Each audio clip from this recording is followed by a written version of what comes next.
दो दोस्तों की सच्ची कहानी। अस्पताल के एक कमरे में दीपक और हरीश नाम के दो बीमार दोस्त एडमिट थे। दोनों अस्पताल के उस कमरे में थे जिसमें सिर्फ एक ही खिड़की थी, जिसमें हरीश को उस खिड़की पर दिन में सिर्फ 1 घंटे ही बैठने की इजाजत थी, जबकि दीपक को गंभीर बीमारी होने की वजह से दिन भर अपना पूरा समय उस बिस्तर पर ही गुजारना पड़ता था। वहीं अस्पताल के एक ही कमरे में रह रहे दीपक और हरीश की दोस्ती दिन ब दिन गहराती ही जा रही थी। दोनों धीरे धीरे एक दूसरे से अपने परिवार की हर छोटी बड़ी बातें समेत अपने दिल की हर बात शेयर करने लगे थे। खिड़की में बैठकर हरीश अपने दोस्त दीपक को बाहरी दुनिया की सारी बातें बताता था, जिसे सुनकर दीपक को काफी अच्छा महसूस होता था और धीरे धीरे वह अपनी बीमारी को भी भूलने लगा था और उसके अंदर जो जीने की आस खत्म हो गई थी वो फिर से जाग उठी थी। हरीश अपने दोस्त दीपक को कल्पना कर कुछ ऐसी सकारात्मक बातें बताता था जिसे सुनकर मानो जैसे दीपक बहुत खुश रहने लगा था। हरीश कभी बच्चों के पढ़ने की बातें अपने दोस्त को बताया करता था, तो कभी फूलों से भरे पार्क में बैठे हुए खुशहाल लोगों की बातें करता था, जिसे सुनकर दीपक भी खिड़की के बाहर की रंगीन दुनिया के बारे में सोचने लगा था और मन ही मन संतोष महसूस करता था। ये सिलसिला काफी दिनों तक चलता रहा।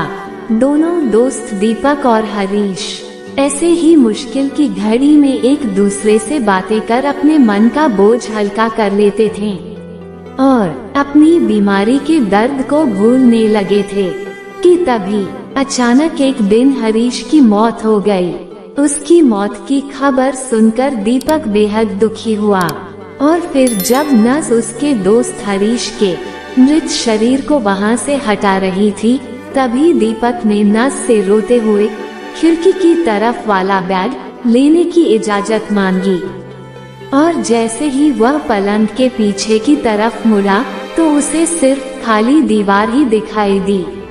तब उसने देखा कि खिड़की के बाहर ना कोई स्कूल का ग्राउंड था जिसमें बच्चे खेलते थे और रोज सुबह प्रेयर करते थे, और न ही कोई हरा भरा फूलों से भरा पार्क था जो उसका दोस्त हरीश खिड़की पर बैठकर उसे बातें बताता था।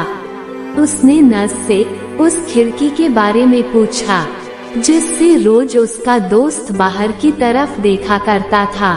उस नर्स ने जवाब दिया कि खिड़की के पीछे तो ऐसा कुछ नहीं था, फिर भी वो तुम्हारी हिम्मत बढ़ाते रहा ताकि तुम जिंदगी से हार ना मान जाओ और अपनी बीमारी से टूट ना जाओ।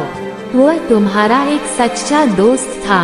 ये कहकर नर्स वहाँ से चली गई।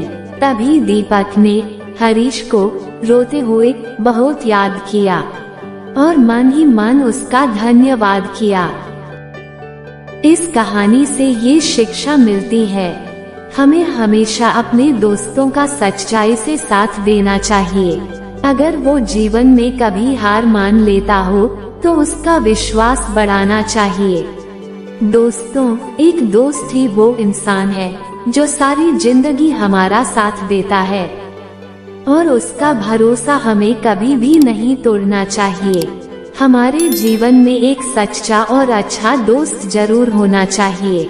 धन्यवाद।